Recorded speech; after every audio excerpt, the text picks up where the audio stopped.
নমস্কার, শুভ নির্মাণ চ্যানেলে আপনাদের সবাইকে স্বাগত। অনেকদিন পর একটি নতুন ভিডিওতে এসেছি। এই ভিডিওতে রুফকাস্ট শাটারিং আর রড বাইন্ডিং এর ব্যাপারে একটু কথা বলবো। সেই জন্য একটি প্রপার্টি সাইট ভিজিটিং এ এসেছি। সেটি হলো আমাদের মালদার বিএস রোড, বিনয় সরকার রোড জগদ্ধাত্রী মন্দিরের উল্টো দিকে প্রপার্টিটি। এখানে এসে দেখতে পেলাম রুফে রড বাইন্ডিং এর কাজ চলছে আর শাটারিং এ নিচে করা হয়েছে। তো আপনাদেরকে একটা কথা বলি, রুফ কাস্টিং এর আগে কিন্তু শাটারিং অবশ্যই একটি রুফের কাস্টিংয়ের আগে এই শাটারিং যদি ঠিকঠাক না হয়ে থাকে তাহলে কিন্তু ভবিষ্যতে রুফ কাস্টিংয়ের সময় কিন্তু একটি বড় বিপত্তি দেখা যেতে পারে। রুফ কাস্টিংয়ের সময় এই যে শাটারিংগুলো যেন ঠিকঠাক খুব শক্ত করে যেন একটা লেভেলে ঠিকঠাকভাবে করা থাকে।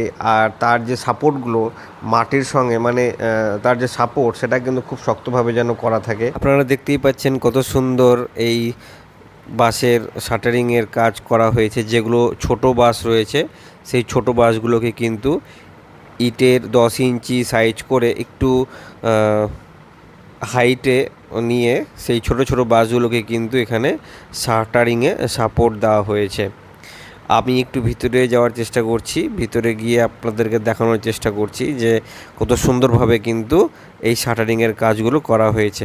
এরপর কিন্তু আমি চলে এসেছি ছাদে দেখতেই পাচ্ছেন বেশ কিছু জায়গায় কিন্তু আপনার সিঙ্গেল রডের কিন্তু কাজ হয়েছে আর বেশ কিছু জায়গায় কিন্তু রডের কাজ চলছে। আর আপনাদেরকে বলে রাখি, রডের কাজ করতে গেলে কিন্তু খুব সাবধানভাবে কাজ করতে হয়, কারণ না হলে কিন্তু পায়ে লেগে যাওয়ার ভয় থাকে। যেখানে আপনারা দেখতে পাচ্ছেন লেবারগুলো কিন্তু একটি ভুল কাজ করেছে, তারা কিন্তু চটি বা স্যান্ডেল পরে কিন্তু কাজ করছে। এই স্যান্ডেল বা চটি পরে কিন্তু কাজ করা কখনোই উচিত নয় যখনই তারা রডের। সবসময় মনে রাখতে হবে যে duty first but safety must. তো বন্ধুরা, আজকের ভিডিও এখানেই শেষ করছি। দেখা হবে আপনাদের সাথে নেক্সট ভিডিওতে। ততক্ষণের জন্য ভালো থাকবেন, সুস্থ থাকবেন। জয় হিন্দ, জয় ভারত।